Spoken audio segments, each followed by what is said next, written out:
welcome back to the Big Motor Small Blade podcast for a reunion of sorts. The Big Motor Small Blade podcast, Charles. What did I call it? And yeah, I don't know if you've seen a couple of you haven't seen a couple of these guys in a while. I think it's been about 6 months plus. Actually longer than that. It was November. Yeah. It's been 7 months. But I'm Seth Dolby. We got usual contributor Chuck Folsom, Peter Strada, and returning from sabbatical for at least today. So we're gonna get into it. We're gonna get into it. Yeah, who's that guy? But we got Buddy Pulley here. Yeah, I've never heard of you before. Can you introduce yourself? Somebody ATYL Media's PR screwed up and said yes to something that they shouldn't have. Yeah, so yes. Taylor has PR. Yeah, sure. No interns. Yeah. Interns. What now? No, we asked something. Is this the first time we've spoken since I left the show? No. Yeah, it is. I'm gonna clip that for social, and we're gonna make that yes, it is. the big dramatic thing. So that's why I'm asking who this guy is, because I haven't talked to this fucker. Shut the fuck up, Chuck. Hold on. How long have we been recording? It took that long for me to tell Chuck to shut up. Chuck. Who gives a fuck? On God. On Gary. Holy shit. It took that long for him to tell Chuck. I fucking leave for 7 months and we forget all the references. To shut the I fuck tell up. Gary bye every episode most of the time. I do sometimes. Gary did a great job on that reel they put out. Gary did. Look, Gary is the intern, the executive producer. If anyone doesn't know, Gary is the intern, executive producer, editor, sound designer, music curator. Fluffer.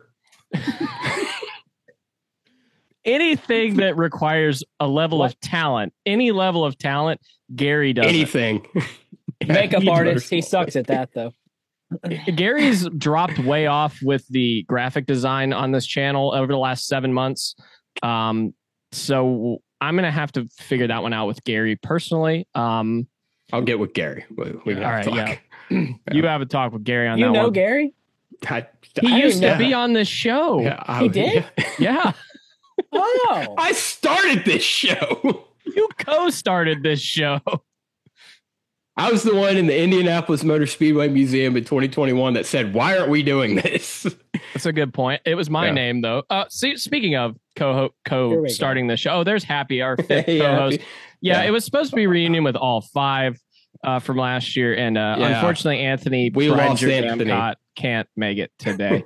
But so anyway, here. After the accident at the no, don't even continue that sentence. After the accident on the stretch at the end of Michigan, we lost Anthony Damn. I kid you not. I was just watching Earnhardt episode 4.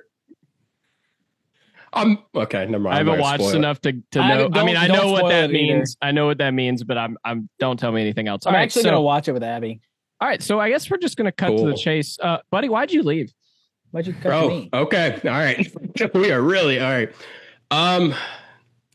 So yeah, obviously I left. Do you want my help with this? Well, no, because let's let Buddy tell the story and then we can get into that. We'll I'll take questions at the end of it. It's just a Buddy Pulley press conference. This is all this is. This is I'm just here so I don't get fined. This was probably, I don't know, early January. Seth and I were in the process of making plans for this year's show. I guess backstory. Probably around September, October last year, Taylor Kitchen reached out to me and asked if I wanted to be a part of what is now ATYL Media. She was, obviously gave me the whole concept of everything. Happy, would you like to? Here, you could sit. Thank you. Sorry, disruptive fifth member of this crew. It's a lot. So anyway, she reached out to me and was like, "Hey, I see the stuff that you and Chuck are doing with short tracks. I need someone to cover that. Would you like to be a part of that?" She was like, we're getting content creators together, and it would be great for your channel. You just be a contributor. So I was like, all right, cool. That sounds good. I'll definitely, interested. So towards the end of the last year, we're trying to figure out what we're doing with this channel. We're trying to figure out whether, we're I'm not gonna spoil what structure changes we were planning on making. But yeah, spoil like it fucking matters. Yeah. So anyway, there was some inner turmoil that we can talk about details here in a few minutes between all of us, mainly stemming around me. I'm being completely honest with you. I wasn't exactly doing the greatest at being a human. And yeah, at the beginning of this year, I really what stemmed from is I had a falling out with a really good friend of mine and a lot of it was just my fault and not, taking care of, just not taking care of myself mentally. I'll put it like that. We'll keep it that vague. And so that falling out happens with that friend. And I literally texted Seth probably an hour later. I said, you know what? I would like that to not be the fate of our friendship with, Chuck and you. And so I think it's best for me to leave. And so I left. I think you guys knew that last part, but really, yeah. So yeah, that's kind of how it is. It was little to do with anything here, more to do with myself and trying to preserve friendships. Hello, Happy. So, but yeah, we haven't had cat interruptions on this show in a while. Hot right. minute, Yeah. Do we want to go into any further detail? We can go into whatever detail y'all want to go into. Yeah, I only ask because there is a part of it that directly involves Buddy and I, and if Buddy doesn't want to talk about go for it, dude. No, go for it. If you guys still follow the channel, Seth and I still do a car store show when we have time every week. Please watch it. Yeah, please do. Every once in a while, like the entire month of May, we didn't do one because we were both really busy. It ended up producing probably our funniest video ever. Seth and I's funniest video ever once we finally got around to making it. So if you're watching this, please go watch it. There's a couple references that you got to dig deep to figure out, but they're really funny. Deep to figure out. Please stop that. Okay. But if you've watched it all this year, Seth opens the show with previously named and now unnamed Car Store Show. And if any of you guys previously named and now unnamed, what the hell? And if any of you guys just happen to keep searching up On Tour, you now find On Tour on ATYL. Oh yeah, I guess I didn't say. Yeah, that okay. Go ahead. Buddy still hosts On Tour for Taylor, for ATYL and Taylor, and I'm proud of him. He's doing a great job. He's doing a really good thing with it, and he's boosted himself, building you up so he can tear you down. Yeah. Well, I'm just saying how he's come along. He's done a really good job. Thanks, man. Thanks, man. And he's built a relationship with a lot of people in the Cars Tour garage area, much like I did in the year prior to us starting the original On Tour. So he's doing all of the right things now. But how all of this started to fall apart was Buddy got the offer to go to ATYL. Yep. And for some reason didn't tell me. And I found out via Facebook and Twitter that On Tour with Chuck Folsom was now on tour with ATYL, and Buddy never told me. And so from that point, it's true. If you guys noticed at the end of the year that Chuck stopped showing up for these shows, that had a lot to do with it. Well, we had finished before. Well, I kind of knew what was going to happen before it happened. And that was a lot of why I didn't show up.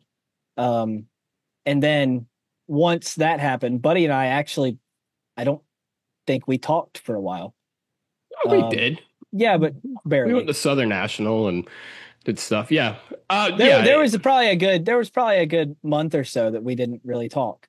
Yeah, I because didn't really of talk that. to anybody, but that and a lot of that was. But It to was- finish my Oh, yeah, my go point ahead. real quick, I think that was just an example of, and I told Buddy at Southern National that we had texted about it at that Yeah. point, but I told Buddy that I was pissed off at what he did, not because he took the show, but because he didn't tell me. Yeah. And I think what Buddy and I realized, and what Seth and Buddy realized, is that sometimes you can't work with your friends if it's hurting your friendship. Yeah. And I think that's what it boiled down to. And Seth and I don't do enough of these shows together for it to really affect our friendship. I think Buddy and I were, And the and I think dynamics a little bit different too. Yeah. But and I think Seth and Buddy were, and that led us to where we are now. Yeah. And it kind of, yeah, and a lot of it was, and I think I explained this to you before too. Like, it wasn't like I was necessarily like, I'm not going to intentionally not telling Chuck. It was more of like, this is a discussion that I don't really want to have. And then I just never, I put it off, and then just never had it. That was, And then the announcement happened. yeah. And I knew before it was going to happen because Seth and I went to World Finals, and I asked Seth, and Seth had figured it out somehow. Yeah. It was, I it was was all, told about it. yeah. I couldn't remember if you were told or not. Yeah, I guess why I said And it. so it wasn't, yeah. And two, like, Chuck and I had discussed, like, or we had all discussed next year's plans. Chuck had, things coming down the pike and weren't sure if we were going to be able to do it. And so rather than like being like, all right, well, let's hash this out, I was like, okay, well, if you're not going to do it, then I have this offer to go. Because the original idea was I'm going to go do short track over here and still continue everything we're doing over here. And then when it was like everything was up in there, I was like, all right, well, I'll just take the show and move it over there. And In hindsight, that would have been, and like I've said to Buddy, that all would have been fine, and I really would have been fine with it had we had the conversation. Because 100%. I now, like, there's a reason Seth and I don't produce as much as Buddy and I were, because I'm busy, and like you guys don't know, I'm actually moving into broadcast now, so I really don't have time. Which means I'm really gonna have to figure out what the fuck I'm gonna do. Yeah, because I'm not going to be at car store races every week anymore. Yeah. I got But it was- free it was- reign. It was sometimes I'm still going to be sending assholes. What? Whoa, fuck! I'm still going to be sending people to bother Buddy. Just might Okay. not always. It'll be a whole lot of Michael Massey. Well, Or Michael. Michael's Assey. cool. Michael Assey? Yeah. Ask I don't Michael know. Massey about Doug Barnes Jr. I'm not going to do that. Thought it was Reed. Well, you could probably ask. I don't know if Massey knows, actually. Definitely ask Reed. Don't ask Reed Scott about Doug Don't Barnes get me in Jr. trouble. Don't get me. What? What are you no, going I to don't get? know. It's just Nothing. Doug Barnes, man. He's just Anyway, It's Doug all so- on the internet. It's Yeah. not, It's not a a secret. Oh, okay. You just got to All right. find it. Okay. Anyway, so yeah, that was that's why we are here, and yeah. And by the way, I'm at ATYL Media now doing stuff. That Oh, was, no shit, That really? was yeah. I mean, I don't think I actually like said that. so- I did. Oh, you did? Okay. All right. Well, Chuck. Yeah. Yeah. So Yeah, you both that's- did. Anyway, really quick, Peter, how are you doing? Yeah. Like, Big Shada is here. Yeah. Yeah, I am here, and I wanted to give you guys your space to say whatever you needed to say. I didn't want to step on anyone's toes. I'm doing great. I've been keeping busy with my day job and then going to races when I can. We're recording this just hours after the Michigan Cup race. That was my first weekend not at a racetrack in what felt like a month, but in reality, it was only 3 weeks. But definitely been keeping busy. Hell yeah. All right. Doing the Lord's work. Old Yeah, Peter. doing Peter's the the work. goat. Yeah. Peter's. Yeah. We'll talk about Wilkesboro later and just that was a fun weekend. Oh yeah, dude. Tell you why Peter's Fucking- the goat. Well, yeah, poor Buddy left me for fucking dead on Friday night. What? What? Oh, I At need that. Wilkesboro? But bullshit. All right, I need this. I wasn't as the sole guy who wasn't there. Bullshit. All right. I'm gonna moderate this. I'm gonna get Chuck. He brought it up, so I'm gonna get Chuck's side of the story first. I thought we were talking about Wilkesboro later. Are we talking about Wilkesboro later? I mean, you just made a You- wild nah. accusation, so we need Yeah, to get come this out on of there now. now. So we Come talk on about now. Wilkesboro now. We'll talk about Wilkesboro right now. Yeah. All right, we're talking Hold on, about before we get this started, just want to say, still have a lot of remorse and guilt for that whole deal with On Tour. Now I'm gonna rip your ass a new one after you tell the story wrong. Okay. Like I said, build you up to break you down. That's right. This story. So first of all, congratulate. I want to say, I'm going to do the same thing. I want to say huge congratulations to Buddy.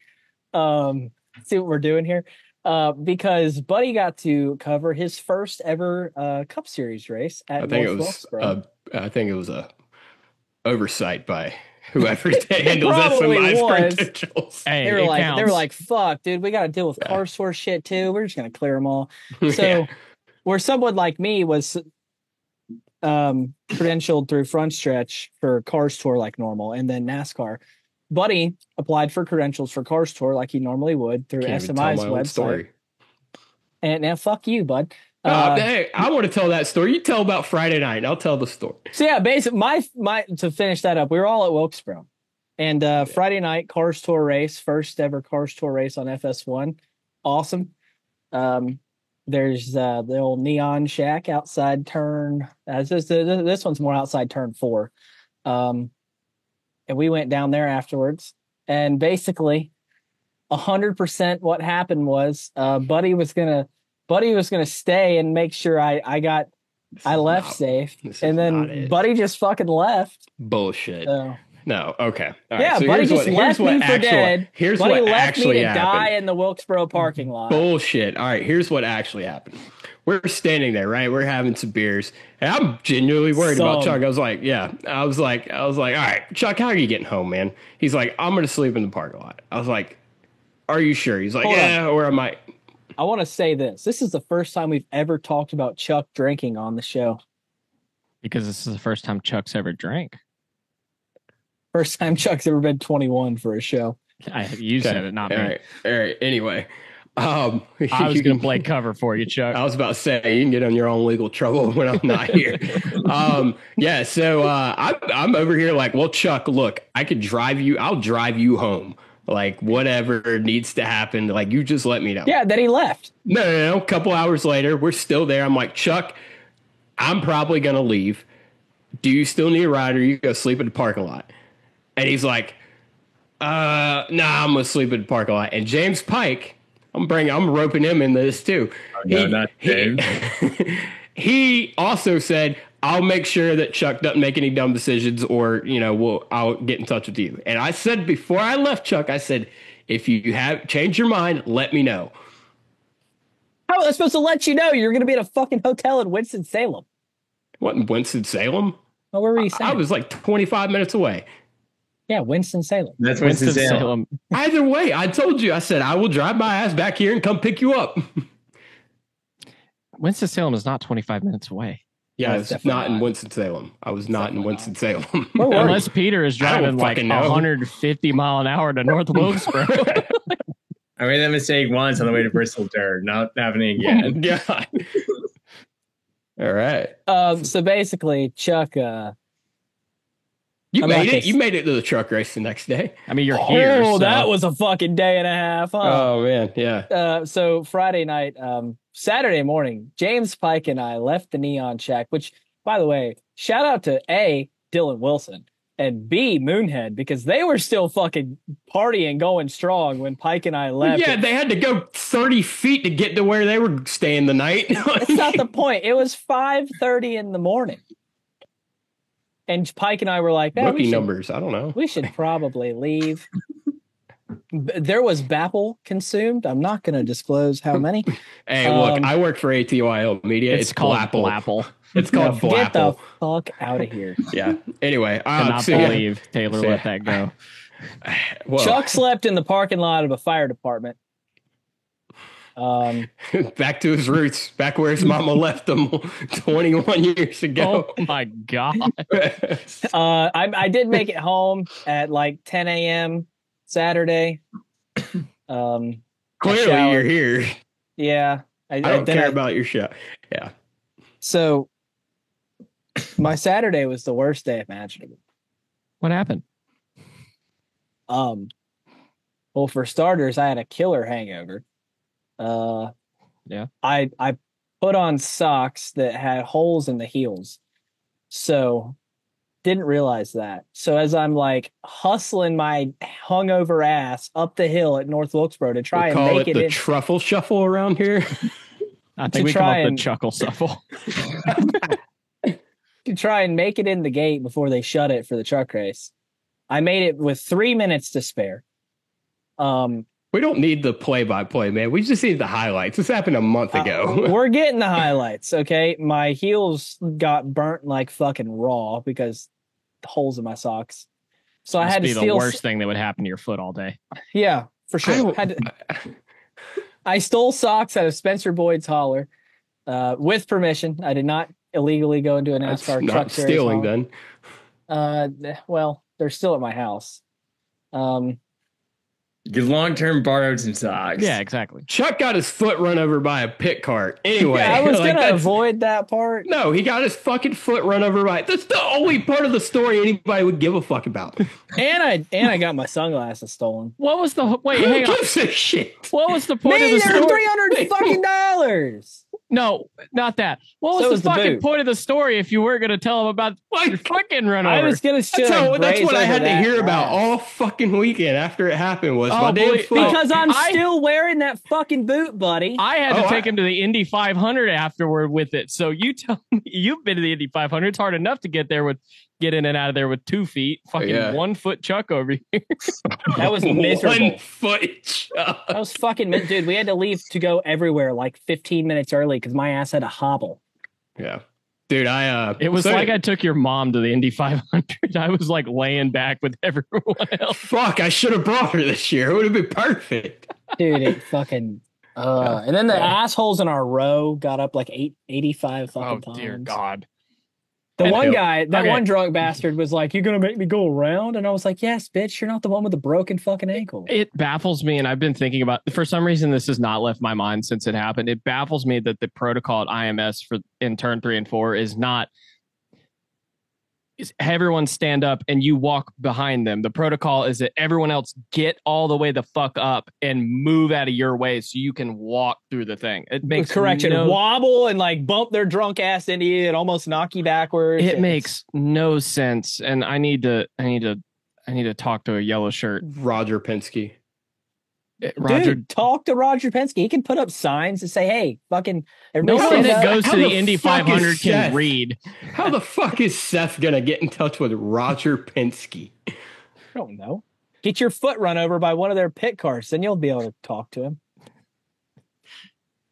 Maybe I could talk to Tim. Oh wait. Shit. Hey, but his son's got cute little tortoiseshell glasses, so that's all that matters. All right. All right. Yeah.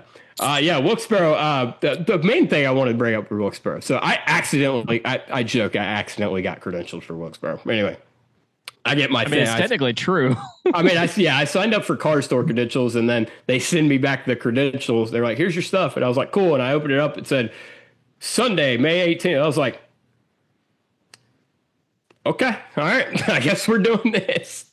And so my lovely boss, Taylor, I send this to her. I say, "Hey, I guess I'm credentialed for Cup." And she calls me. And I don't know if you watched one of Taylor Kitchen's. I love her to death. But I don't know if you watched one of Taylor Kitchen's videos. She talked real quick. She had a million ideas for me to get chicks. And I was like, pardon me. You're like, hey, slow down, like 50% speed. Well, no, it wasn't even slow down. It was just like, you don't talk about drinking through a fire. I was drinking through a fire hose. Never mind, I can't say that. I don't even want to know. Buddy's been either PR trained or neutered since he left this show. I have been PR trained, but yeah. So anyway, Wilkesboro. Main thing I wanted to talk about is Peter Chuck helped me out a ton because, like I said, I was like, I'm trying to explain. You ever been high in public Yeah. And like public, like when I say public, I don't mean like the grocery store. I mean like the police station. Oh, what? I don't know. Like I was like the amount of like I shouldn't be here right now. It was. I mean, to be fair, when we were down there, when you and I were down there working for Chase, Garage Guy Chase, working. I was fucking working. Yeah, you were yes, having a joyride, but anyway, when I was working for Chase, that's the entire time I was like, I'm not supposed to be here. Yeah, no, that was me for the first solid year or so as well. Yeah. Chuck now, I mean, he doesn't have that opinion, but everybody else has that opinion. I didn't miss this part. Yeah. Anyway, so I just wanted to thank Chuck and Peter because they helped me out a lot. That's the first time I he's know, ever man. That was a so. fucking bullshit. I thank you after that weekend. That was a fun fucking weekend. I think It was. Yeah. That was a really fun weekend. Yeah. I got my bell rung on the cart track. You did get your bell rung on the that cart. Shit hurts so bad. Good for you, dude. I tried like hell to wreck that 8-year-old. I got wrecked by a 12-year-old. Dude, y'all remember Newcastle that one year where not where you wrecked me, Seth, but the one where I told that 8-year-old I was gonna fuck his mom. You only been to Newcastle one time, so we're still talking about the same time. I know. Yeah. You said that in your helmet, though, correct? No, I said that to the kid. He was like 14. He wasn't 8, but I mean. Yeah. Well, he was in one of them little carts and he was bombing it in underneath me because he could. And like, cause I was 100 pounds heavier than he was. And I was finally got fed up with it after telling him twice that I told him I was going to take his mom out to dinner. Buddy and I were on the third turn speedway carts. Yeah. With Chunk, who has recently been diagnosed, with type 1 diabetes. So is my cat. Yeah. Actually, they're twins, I guess. Yeah. So we were down there with Dylan Wilson, and Dylan and my stepmom Danny are sitting there watching us. Chunk is present. And I said, Chunk said he was going to wreck me. Like he told Dylan he was going to wreck me. This ain't none of that NASCAR shit where they say they're going to wreck you and they don't wreck you. And so the hell out. I rooted Chunk up off the bottom. I got by him and I was having a grand old time and I thought I had a little bit of a gap. So they sprayed like water on the track there. And I went to drift through the corner and I thought I had a gap. Next thing I know, I'd go to get back in line. I look to my right and here comes Chunk right into my fucking door, turns me around in front of everybody.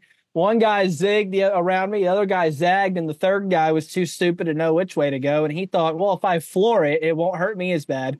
So his eyes got really big. He went, and I saw him hit the gas harder, and he just drove straight through me. And all of a sudden, we both went, boom! And I was like, holy fuck, well, Chuck's hatless. To be fair, did you catch who all right, to be fair, Ricky Rudd said one time, I remember this from when I was little. He's like, I was told when I was first starting out that if you see smoke and a wreck happening in front of you, aim towards the wreck because chances are it won't be there when you. I was still there. Yeah, that's your fault. You shouldn't have been there. That shit hurt, dude. I could see Dylan laughing his ass off too, and we got off, and Dylan said, "Man, you got your bell rung, didn't you?" And I was like, "Yeah, no shit." I had this fucking 8-year-old arrow blocking me for like he was getting 20 next gen. Fucking he was getting next gen raced at third turn speedway. Yeah, fucking Carson Hocevar, goddamn. Yeah. Anyway, speaking of the next gen car. Well, hang on. No, one more thing about Wilkesboro. All right. So. Media scrum after the All-Star race. The infamous Joey Logano media scrum for the All-Star race where he just goes the fuck off on this damn caution that we all knew when and where it was going to fucking happen. First of all, it was going to happen at the very end of the window and it was going to happen at North Wilkesboro. Like there was no, hang on. We're in this. Oh, what? You go ahead. I want to say something about that media media scrum. Mind you, in the scrum. It's me, Chuck, Peter, and Matt Weaver, and like 2 other people. And there was more than that. There was like 15 people in that. It was scrum. Bob. It was Bianchi. Bob wasn't there. Or no, you're right. No, Bob, Bianchi, and a couple others. Dusty Long was in that. Oh yeah, Curlin was next to me. We're sitting there. Joey's going off. I know you heard it. Joey said the first thing Joey says about the fucking caution. I under my breath, I go, what? I didn't hear you. Carlin looks at me and he just smirks. I didn't know this. I asked Joey. That was the last question. I asked Joey. Bell said this is the best short track in NASCAR. Do you agree? And he thinks about it. He goes. He thought about it long and hard. He was yeah, like, it was like an awkward 7 second of silence. And dude, I thought he like looked at me like, I don't know who the fuck you are. I'm ignoring that question. And he comes back with, if you throw a gimmick caution, then yeah. Dude, everybody looked at each other like, yeah, we're good. We're gonna end on that. To say to that? We're done.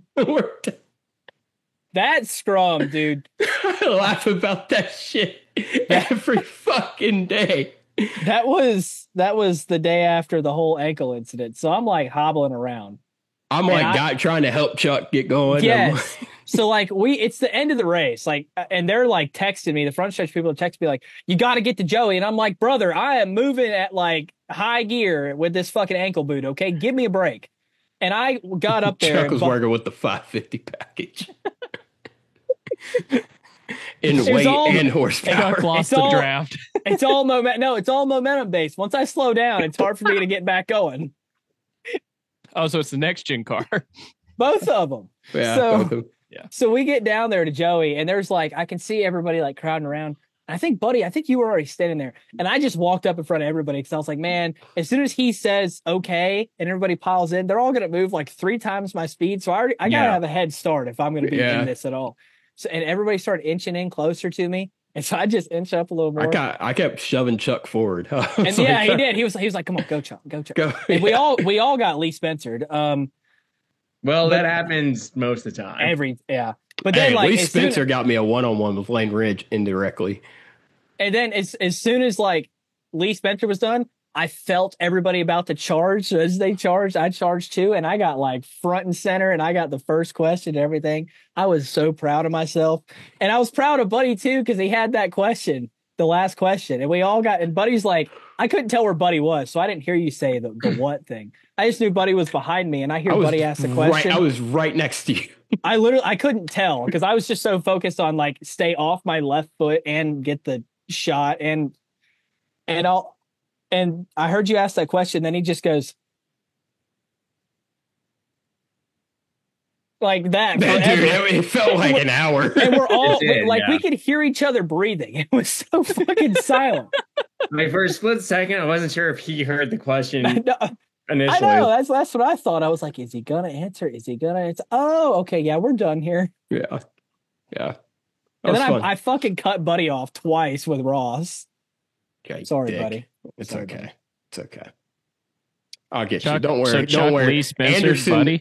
Anderson's coming up here in a few months, and I'll be sure to. I don't even know if I'm going to be there. A few months. It's August 16th. Why was that the next one you mentioned though? Because Junior's going to be there. Oh yeah. I might be off broadcasting something. All right. Well, anyway, Peter, what's up, man? You have anything to add from our glorious Wilkesboro weekend?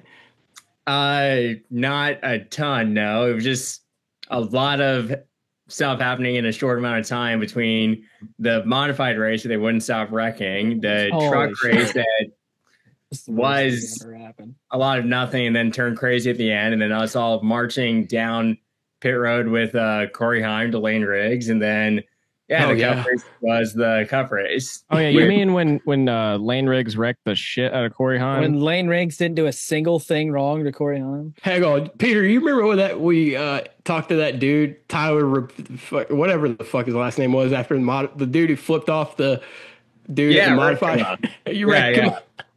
That dude was hilarious. He was. He followed me on Twitter after I posted the video. Dude, he was dropping all sorts of S-bombs. It was funny. Buddy, did your video, the David Reagan thing, ever do anything for you? Oh, it did real well. Good, because our team did shit with it because they complete malpractice. But yeah. Oh. I probably shouldn't have said that publicly. Go off, King. Go off, King. Yeah. Right. That's right. Well, while he shits on his people, I do want to give a shout out to the ATYL media, everybody at ATYL media, but the interns helped me out a lot that weekend and helped me, Anyway, enough about that. Wilkesboro.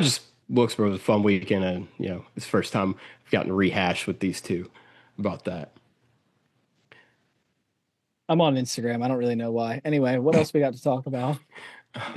I think it's time to talk about the thing we always talk about on this show. Yeah. And that... Are we going to do a dumbass in a sundress? Sure. Yeah. Because that's going to be my dumbass, and I'm not going to say why. Okay. Stay tuned. Yeah, I don't even know what he's about to say, to be honest. It has something to do with Indianapolis, but I don't know exactly what. Anyway, yes, the thing we always talk about on the show, which would be the state of the NASCAR, usually the Cup Series, but I guess broadly we can just call it NASCAR itself.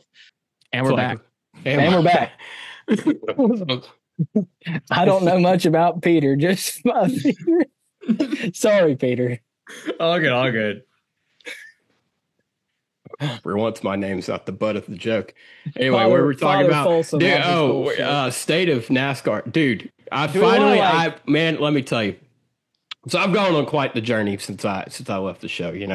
I went on, I walked, knees first down a cobblestone road, to a mountain and to talk to a prophet. And I have seen the light. And I finally can admit, Seth was fucking right. None of this damn next gen racing is worth a fuck. So are we talking about the state of NASCAR or the state of the Cup Series? Yeah. Mostly the Cup Series, but I'm sure you can talk about the other series if you'd like. Chuck acts like he's going to be able to stay on topic for it to matter. I know. Yeah. Yeah. Chuck. Yeah. Boy, do I hate being right all the time. But yeah, obviously I agree with Buddy. It was my point initially. Yeah. The entirety of the Cup Series currently is junk food. And I think today was absolutely, that was on display. The cars don't have enough power. They're not unstable enough. I know at the end of the run, they would get unstable, but most of the time when they wrecked, it was just aero wash. So whatever, but fun junk food racing for about 3 to 4 laps, 5 laps, sometimes after a restart. And then you kind of just fall in line. Cars fall off. They side draft. I don't know. I don't know what is this? What is the entertainment value in this? Because hang on. We've gotten to the point where the entire thing is the original. When I fell in love with racing, it wasn't because every race was fucking entertaining. It was because it was racing and it was competition. And I felt like when I watched a race, 99% of the time, I saw the best guys up front doing. I saw the drivers making a difference and putting it out on the line and making a difference. And I don't see that anymore. They're putting it out on the line because that's the only thing you can do is run it all the way. And that's why Kyle Larson either wins or crashes 99% of the time, because he has to put it out there all the way. And if it works, it works. And if it doesn't, it doesn't. But I don't know. It's so grating. Is that the right word for it? Yeah. I mean, well, and you mentioned Kyle Larson having to put it all out there all the time. And I mean, it's well established he's, hung money, and, that explains, you got to put it that far out there, you're going to step on it. No one thought that was funny, made a Kyle Larson dick joke, and no one had anything to say about that. I mean, look, we can talk about this. I am so over the Kyle Larson discourse in entirety. I actually had an argument about this earlier with somebody. Yeah, but I was just talking about the man's. I know what penis. You said. I know. I'm not saying it wasn't by itself funny. I don't even know. I'm just so fucking desensitized to hearing about Kyle Larson in any capacity, positive, negative, indifferent. I don't care anymore. I just want to watch him race. And if he does good, I'm happy about it. And if he doesn't, then I'm not that worried about it. It's I don't know, the discourse. The people who hate Kyle Larson sound like idiots. The people who love Kyle Larson sound like idiots. The people who are just sick of hearing about Kyle Larson. I kind of get them. I'm in that boat too, honestly, half the time. But I don't know. I'm over the Kyle Larson discourse in any way. It's kind of like the greatest driver. Hang on, I will let you have this in 2 seconds. The greatest driver in the world debate is possibly the dumbest thing we've ever gotten into as a society. Dude, I love just like I know why. A little gas on that fire. Yeah, and I know. I get why you like doing it. It's so dumb. Stupid. It's so dumb. It's exhausting. Kyle Larson would be 22nd out of 20 cars if you put him in an F1 car tomorrow, and Max Verstappen would be 35th at an oval if you put him in a Cup car. That's how it would be because it makes sense. sense. Would win the oval, and Shane Van Gisbergen would beat them all on a road course. Hey man, I don't know. Give it a couple years and that might change, but right now, yeah. I want to go back to your point. You said it's that I find it entertaining. But that doesn't mean it's good. It's not. It's not exactly. It is. I have changed my approach to how I watch these races, and it's sad because it's more of an approach of like, all right, let's see what's going to happen today. Not a. I'm excited to see a contest of man and machine, and just talent on full display of these what's the overused term, gladiators driving race cars. So yeah, it's frustrating for sure, but I mean it has its moments. Still, it's a drug. Peter. Yes. So my thing is we've seen all but one of 15 Cup races so far this year, won by either Hendrick, Penske, or Gibbs. Yes, I'm lumping Wood Brothers in with Penske because they're a satellite team. Fair to do. It's the same team. It is. Anyway, just wanted to clarify that. Trackhouse, Ross Chastain at the 600 is the only true non-Big Three team winner this year. The best teams have figured out this car. It's been 4 years with largely the same package. At this point, in both the Gen 5 and Gen 6 cars, we had seen radical change to horsepower, aero, whatever, the whole platform. We've not seen that yet in this car. I think just for the sake of change and for the sake of trying to get different teams up front, we need some change at this point. I don't care if it's more horsepower, less horsepower, just some change to make the engineers have to earn their paycheck, make the drivers have to earn their keep, just shake things up, throw a different package at everyone. You brought up a good point because everybody still refers to the next gen as like the new car. And it's like, if you look at it, like the Gen 6 was only around for 10 seasons. Yeah. We're in year 4 of the next gen. No, Gen 6 was not around for 10 seasons. 13, 14, 15, 16, 17, 18, 19, 20, 21. Okay, 9 seasons. Excuse me. Get it right, buddy. Still, like, either way, I mean, it's still, you mentioned it right there. There's been very few changes in general, no radical changes. And I mean, we're halfway, if you look at past generations, we're halfway through this generation of car, like, essentially. So, it's, I don't know, man. It's frustrating. The car tomorrow is only around for 6 years. So. That too, yeah. And honestly, that produced really good racing at the end of it. But it was just the manufacturers were sick of the cars looking the same. In fairness, though, like at that point, the Gen 6 was built off of the COT frame.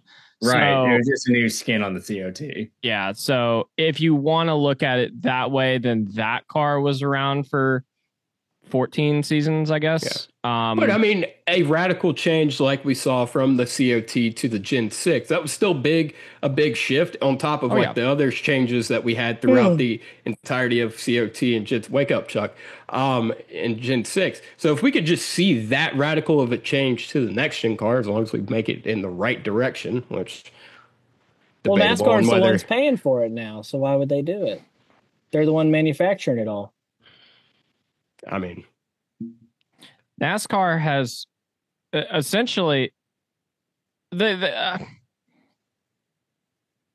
kind of have. They don't have any financial incentive to change the car right now because the fan base is too stupid to realize that the racing sucks. I'm just going to be straight up about it. I think they're finally starting to figure it out. I think it's starting, but even then, like how many, like the general public by and large thought Darlington was a great race. Yeah, that's that I saw, and it was one of the worst things that I've sat through since the last time I sat through a Darlington race. And I think you're right. They are starting to get there with it, but even if they change the whole car, teams already have to buy all the parts they get a cut of it.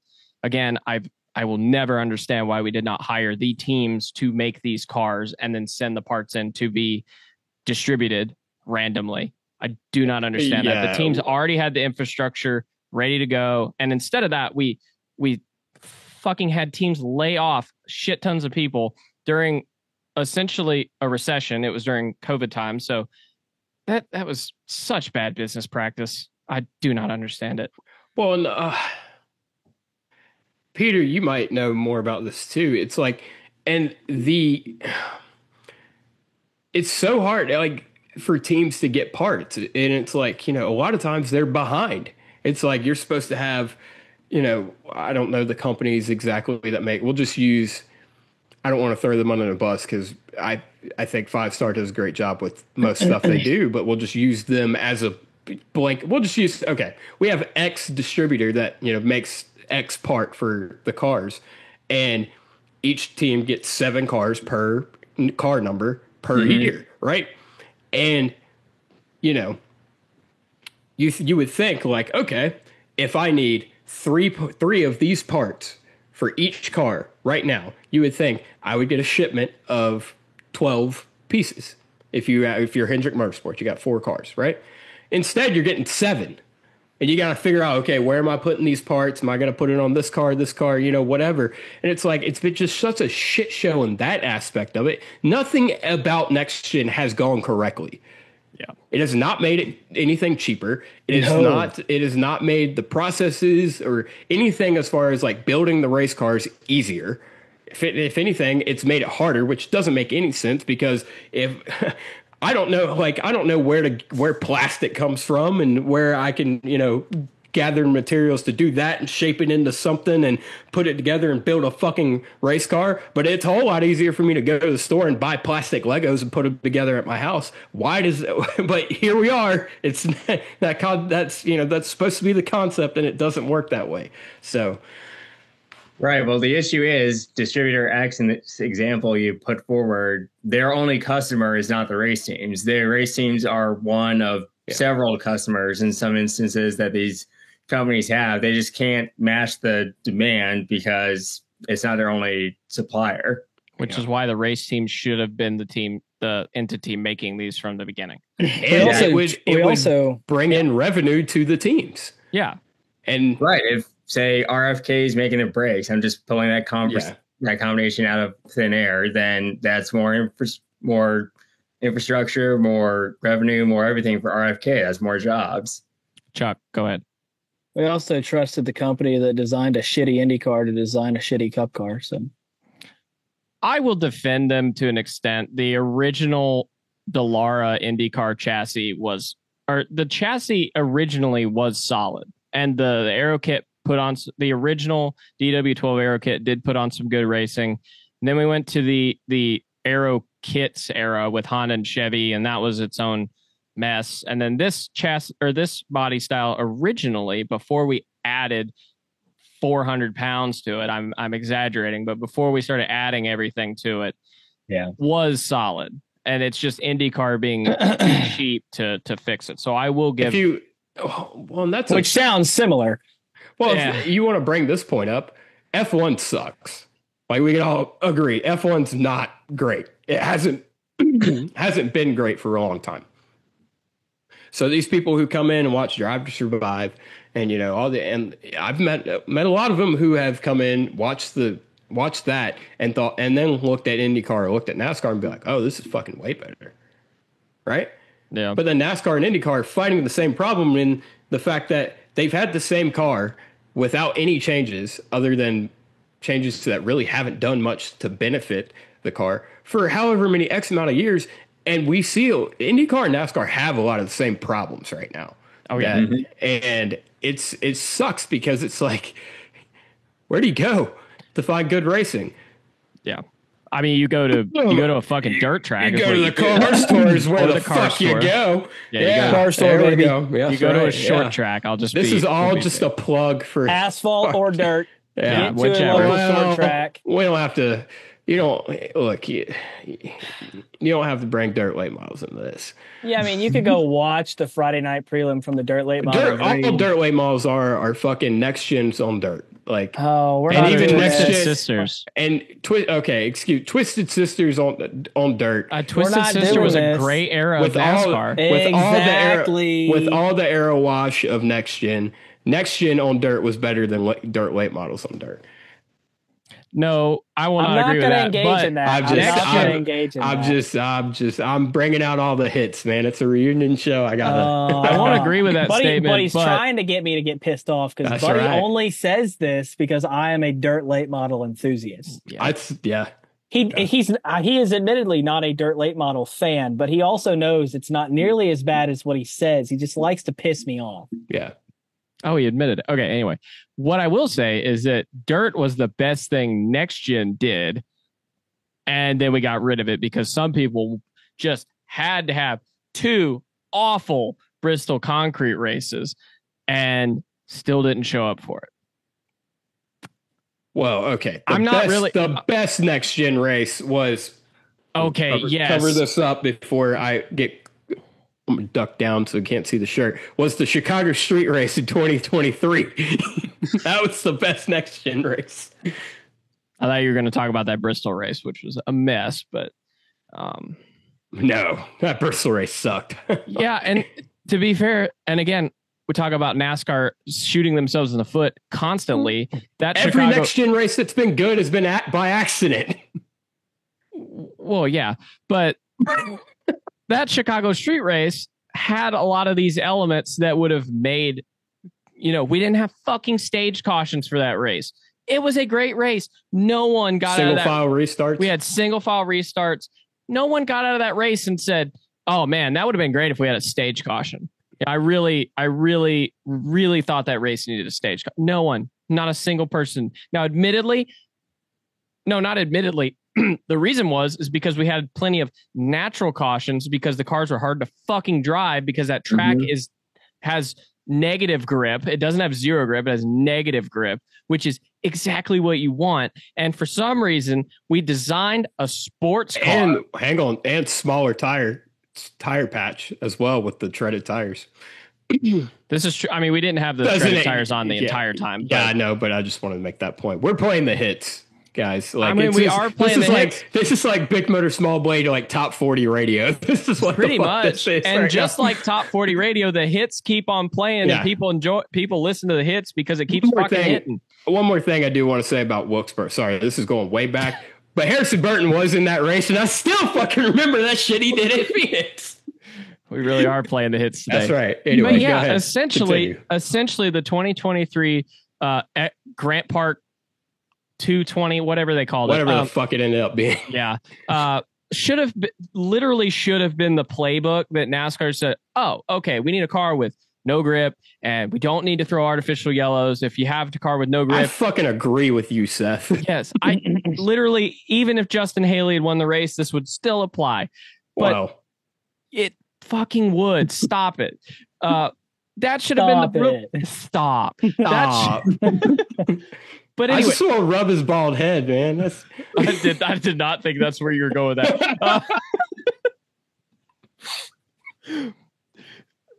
But yes, before very proud of myself. Peter and I got within a few feet of Shane at Wilkesboro, and I did not say anything weird to him. I'm proud of you, buddy. Thank you. Yeah, for the 15th time while I try and finish this statement, Chicago should have been the blueprint for NASCAR going forward, and ever since then, they have essentially forgotten what made that race so good.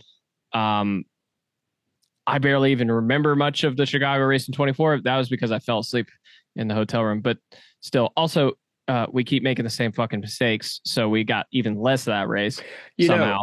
And this needs to be brought up as well. The further along we get in the next gen, this goes back to what Peter was saying earlier, as far as like the teams they've done what they can do to this car, right? They've hit the furthest limits they can in every area of this car. There's no more gray area to work in. Exactly. And so now it's showing problems, even more problems that we have. For instance, something that I don't think haven't heard too many people bring up. All the fucking boomer idiots. Sorry. Yeah, that was close.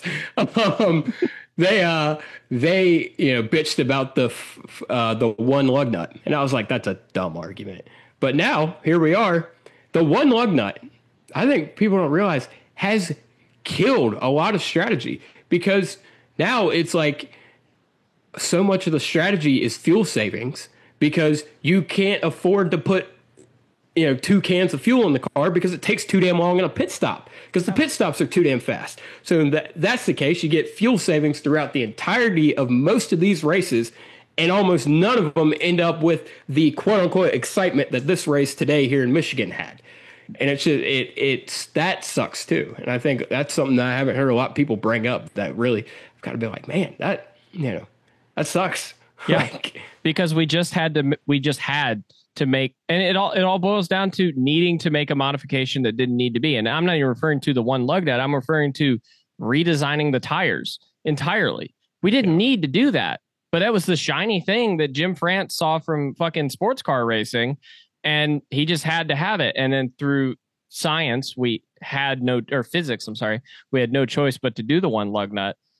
Dude, a lot of our problems could be saved right now if we literally just rip the fucking independent rear suspension out of the car, put a fucking pan hard bar back in, and went back to our old tires. I mean, obviously there's some engineering that would need to be done there, but a lot of our issues would be solved immediately if it did that. Let's not forget too that Seth learned what a track bar was, and learned that we didn't have a track bar literally like race 34 last year.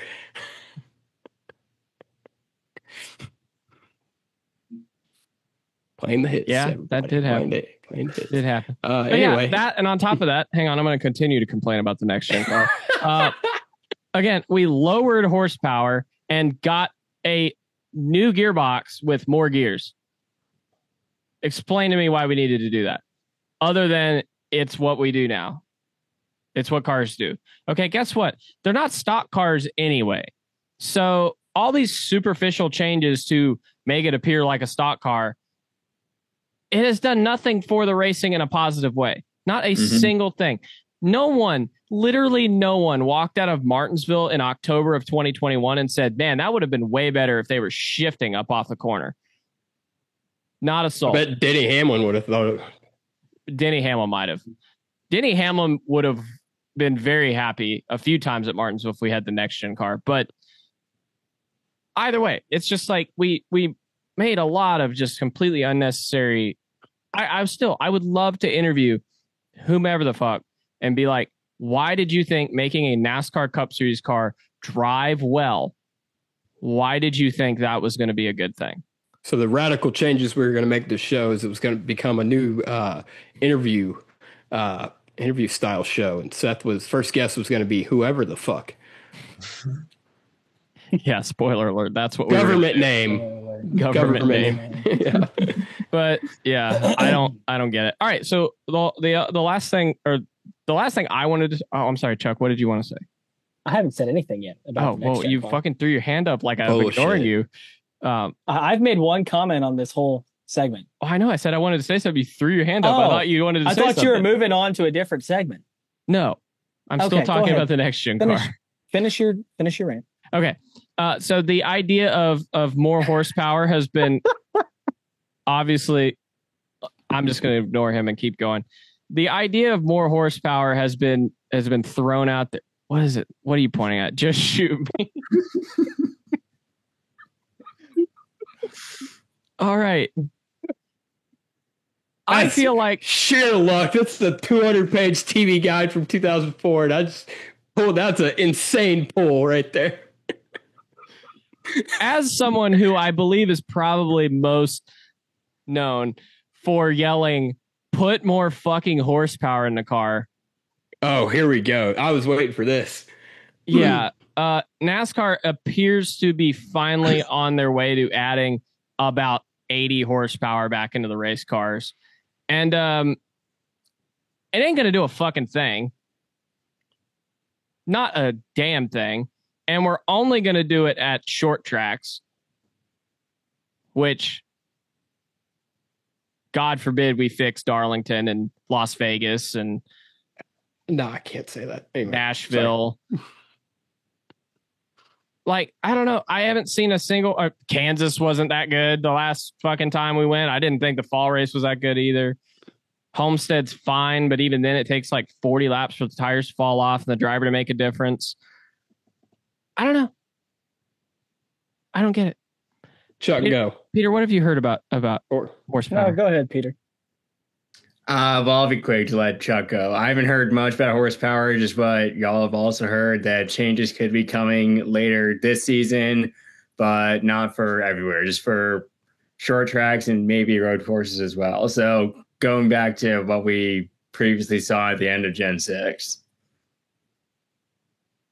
Okay, Chuck. Is it my turn? Yes. Hang on, I'll go look in the group chat. I can't say that on air, but there you go.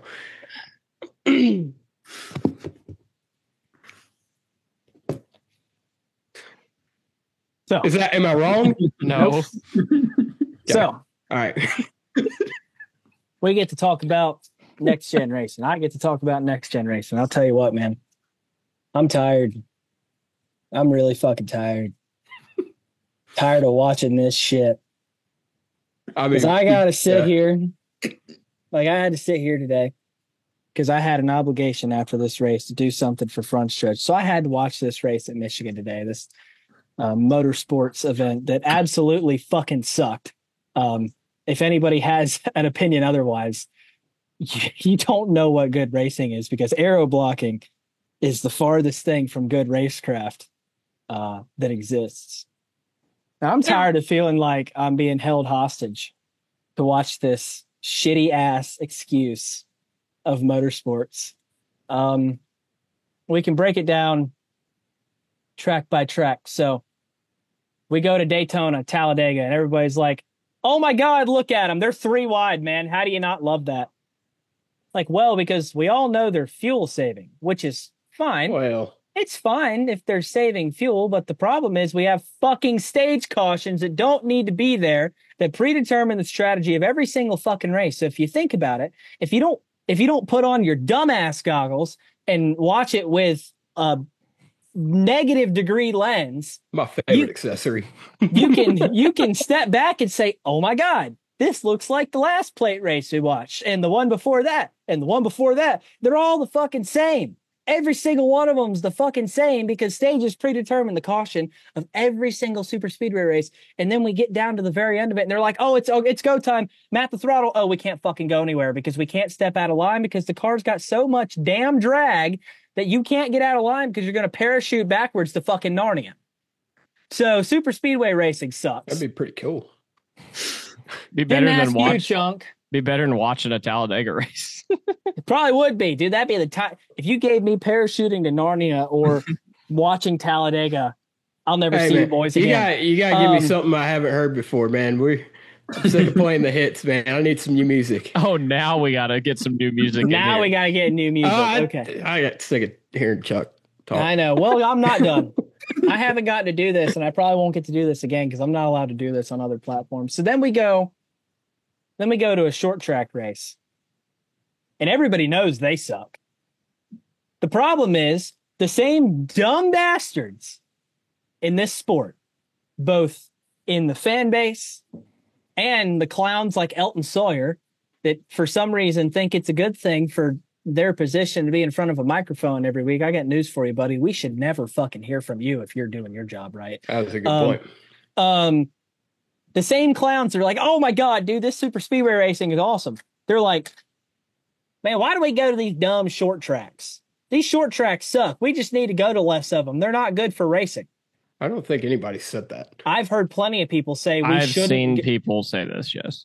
Suggest that we should stop. Okay, now hang on really quick. I've seen people, I'm sorry, Chuck. Why are we giving these people attention? It's important. Their voice, these people vote, and their voice is just as loud on Twitter as yours. Chuck, I'm interrupting you to augment your point. I saw some people shut up, buddy. What does augment mean? Add to. Okay. Why didn't you just say add to? Oh, for fuck's sakes. Go ahead, Seth. Damn. I saw some people saying retroactively that, no, actually, Bristol and Martinsville were always this bad. You guys just liked them because they wrecked.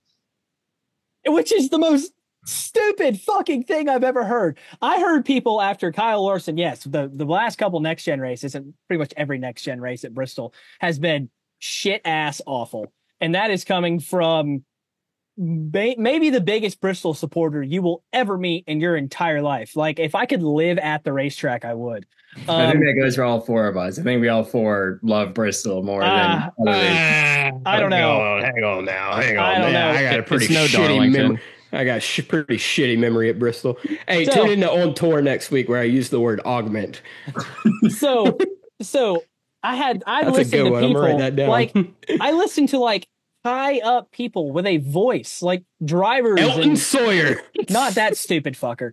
Like drivers and like people who are in higher up media than we are say, yeah, Bristol's never been good. You guys are just now seeing it. Dude, Bristol was like a top 3 track on the schedule for fucking ever. Hey, man, just... What are we talking about? So all of a sudden, it's a track issue. We're so naive to say, oh no, it's not the car. It's not the car. We're so willing to suck NASCAR's dick that we'll say that Bristol and Martinsville have always do we really need Jordan? I mean, Peter's wearing a pink shirt here tonight. I mean, you can just do that at the track and we can get rid of him. It looks purple to me. Yeah, this is definitely purple. It wasn't just Jordan. My mom has enlightened me. That is lavender. That is the same color. It's on Daniel Suarez's Tootsie's car. I don't give a damn. I'm trying to talk about how stupid these fuckers are. So we go to short track. We know how you're telling me. I fucking know. We have not broke any new ground on this entire show, buddy. Why do we need to start now? Because he's sick of me talking and I don't care. I am venting. We'll go to short tracks and people will blame the racetrack. Cory Booker, but I don't support what he's saying. We'll blame the racetrack as if the car is not the biggest pile of shit. There's so many things. They don't have enough horsepower. They've got too much mechanical fucking grip. For some reason, we're shifting at Martinsville. There's so many things that are like systematically wrong with short track racing in this series. We worked so damn hard systemically. Go kill yourself. How about that? We worked so fucking hard to get short tracks back in this series just to get a car that makes them look like the biggest pile of dog shit that's ever existed. Shout out to Ty Dillon, man. Fucking what? What did Ty Dillon do? Get the greatest sponsor ever. He also told Zane Smith if he wrecked him again, he was going to beat his ass. He ain't beat nobody's ass. Or nobody's getting their ass beat. Nobody's getting their ass beat. So then we go to road courses, which is what this car was fucking designed to do, was race on a road course. Because if you guys are stupid, it's a sports car, like a really, really, really heavy one. It's basically something that should be racing in an IMSA race because NASCAR owns IMSA. And they go to these road courses. And it proved that by going to the 24-hour Le Mans and doing good. Exactly. And they race like shit.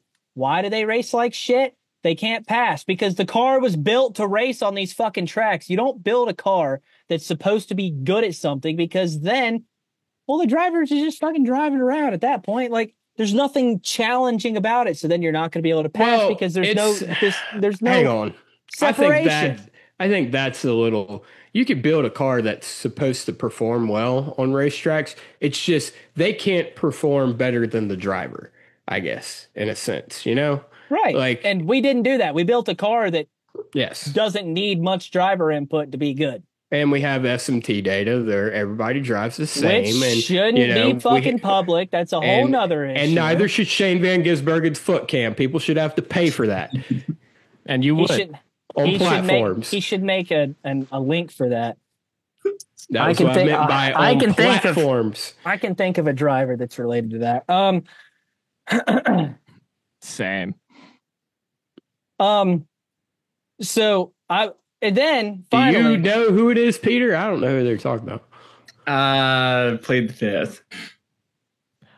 After this show, I'm really curious if you actually know, or you know someone else. That's going to be even funnier. Peter, if you know, you can't tell, buddy. I don't want to know. Why don't you want to know? It's funny. Because Oh, I could go on Max and watch SVG's foot game. That's Why fair. the fuck would I need whatever the hell you guys are talking about? I thought you said it wasn't behind a paywall. Yeah, but you can get like the whole race. So we deal with the shit show of all three of those types of tracks. And then these fucking clowns that make up the NASCAR fan base and the industry itself are like, oh yeah, we're going to 1.5 miles this week. We're going to see a great race. Except we're not. Because as Seth has said to all of you, it's all junk food. And it's really just a 550 package race because it's all momentum based. It's all aero blocking. And they don't have enough fucking horsepower. You can watch the damn race and they look like they're driving slow as shit. And I'm going to go back to something Seth said way earlier when he said when he fell in love with the sport, you were watching the best drivers. I'll add to that and say, when I fell in love with the sport, which was after all of you guys, because I am younger, but still, I grew up in the COT era. That's what I got to watch. And yeah, those The cars, beginning of the end. yeah, but We you didn't know realize what? how good we had it, though. Yeah, Mhm. and those Well, cars, Horsepower. I watched the first COT race a couple months ago, and it is ridiculous how similar the talking points are from the drivers around the COT versus the next right? gen. But you know what NASCAR did? They took that car and they made it really good. They made it really good because by Well, the end of the COT era, I think we were Dale getting Earnhardt Jr. would beg to differ. well, Dale just hated the fucking car. He also sucked at A it. lot of people hated the car, especially if you weren't Jimmy Johnson. Well, 2011 was a pretty good season. 2011, yeah, it got. Yeah. Anyway, go ahead. the 2012 was pretty damn good too. But you would turn the TV on and you would watch that race, and yes, the best drivers would be at the front, and you could tell they were driving the shit out of it because it didn't drive that damn good, and that's the issue that a lot of them have with it was, oh, it drives like shit. Yeah, and they had to work their ass off to make it go fast. And the ones that were good at it, you could see them, like Jimmy, would drive the fucker sideways sometimes, and it'd be really fast. It boils down to the edge is now determined by the car, and whereas the edge used to be determined by the driver. Yeah. And that was part of it is you would actually like watch it and you could see. Seth, From when the you go in stands, and you can edit this, see- you can just cut out all of Chuck's stuff and just put that, right there. And You could see from the stands, you could see from TV that they were like wheeling the hell out of it, and it was hard to drive, and you could hear them lift. They had a lot of off throttle time. We don't have any of that, and we went the complete wrong direction. And 1.5 miles in this car sucked too, and I'm tired of pretending they don't because everything about this fucking series right now sucks. From the car to stages to the playoffs and the fucking brain dead sanctioning body that wants to keep telling us like we don't have eyes that everything is fun. okay, And so then- all right, everybody, go around the room. What's our favorite thing about current day NASCAR?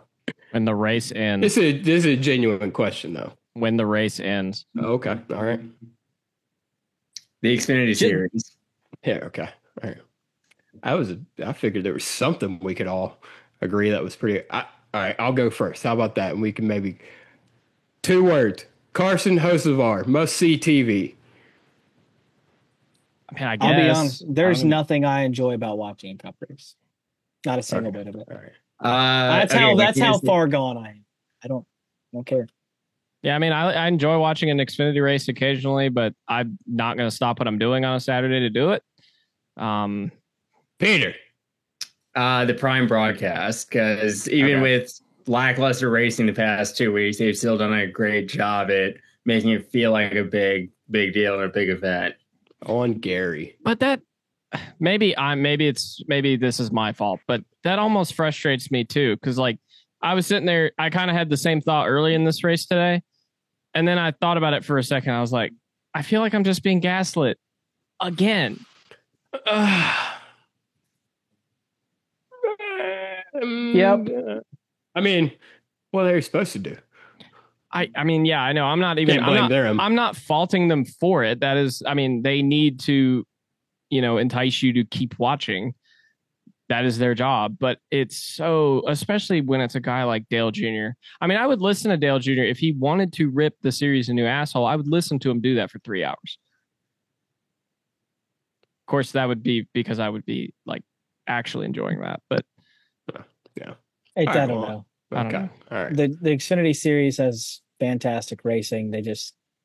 They've turned into the trucks and lose their mind at the end of the races sometimes. And truck series broadcasts are unwatchable because of who they have in there. Hopefully Eric Brennan, our Lord and Savior, will save the truck series next year. We can hope. Love Eric.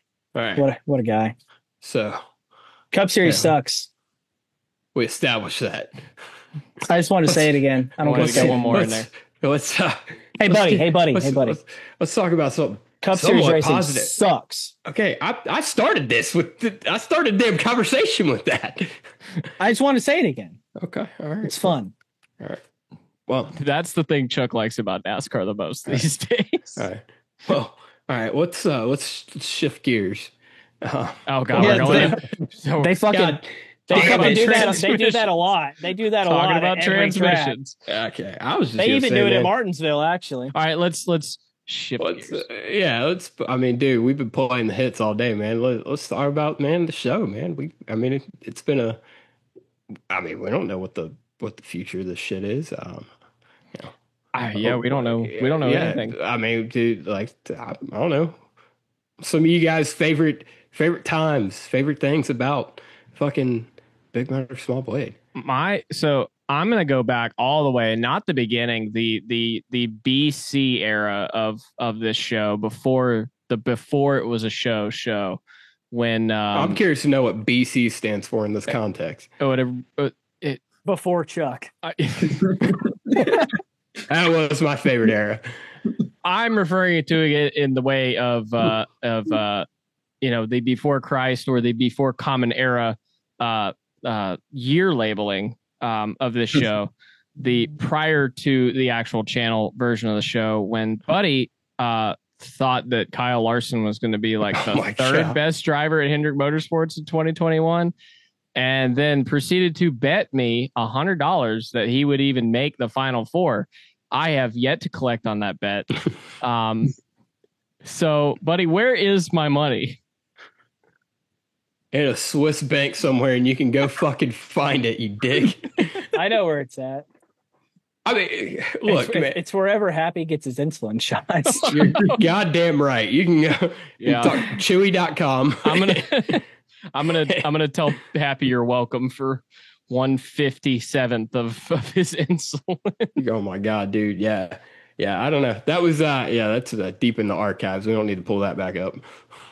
That was I just did. Yeah. I mean, dude, I don't know. The story of how we started this deal was pretty funny. It was.